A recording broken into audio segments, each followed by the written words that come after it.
Now we're going to look at a number line for integer subtraction. We saw a number line for integer addition. This is going to be very similar. I've got my little stick man. He's going to come back and make an appearance here in just a little bit. So we're going to start at 0. Always start at 0 facing to the right. That's how you should always start. If an integer is positive, you walk forward. I think right and left is going to mess us up, so I'm going to stick with forward and backward. So if the integer is positive, we're going to walk forward. If the integer is negative, you walk backwards. And the big kicker here is that the subtraction sign means turn around. So this little guy, he's going to walk forward or backwards until he gets to a subtraction sign, then he's going to turn around and then he can walk forward or backwards. So keep in mind, like the direction that he's facing, that's going to be forward. Okay. So we have 8 minus 5, right? So this is going to be starting here. I'm going to model it first with him walking, then we'll draw it. He's going to walk forward 8. Then he's going to turn around, and then he's going to walk forward, which in this case is going to the left. He's going to walk forward 5. And where he's going to end up is he's going to end up at 3. So again, he walks forward 8, turns around, he walks forward 5. And he ends up at 3. All right, so let's draw it. Starts at 0.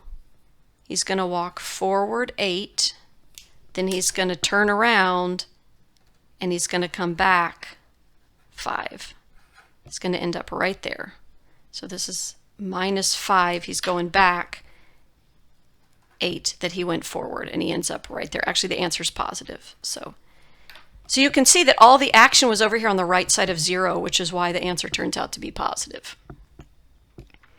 Okay, let's try the next one. We'll start with the little guy here. So we're going to start at 0. This says he's going to walk backwards 7. So he's going to walk backwards here to 7. Oh, now I'm covering up the problem. Then he's going to turn around, and he's going to walk forward 3. So do you see what just happened there? He starts facing right, he walks backwards, turns around, walks forwards, but all that motion is to the left. So he starts here, he goes back 7, and then he goes back 3 more, and he ends up here at negative 10. This is a good one if you put the number line like on the floor, like I mentioned in my other video, and actually have your students walk this, like walk forward, backward, turn around. It might help a little bit if they actually like physically model this. All right, let's try the next one. Start here, he's facing forward. He's gonna walk backwards 1, then he's gonna turn around, then he's gonna walk backwards 4.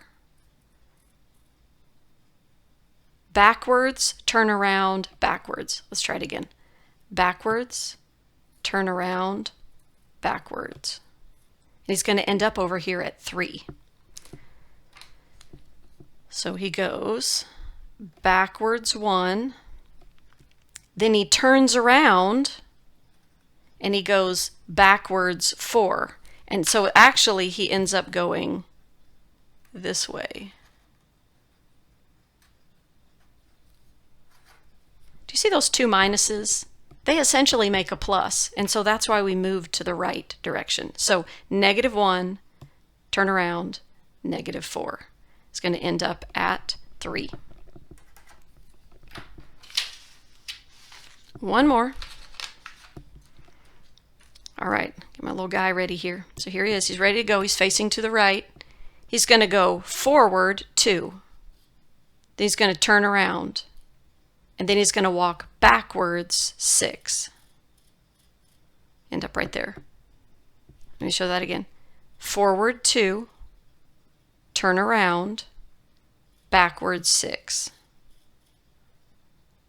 So he actually ends up all the way over at 8. So from here he goes forward 2, and then that minus essentially becomes a positive. And then he goes 6 more. He ends up at 8. So that's how you could model this on a number line. That may not be your favorite model either, but again, a big part of this class is learning a bunch of different methods so that you have a lot of different ways that you can teach this when you eventually get to the classroom.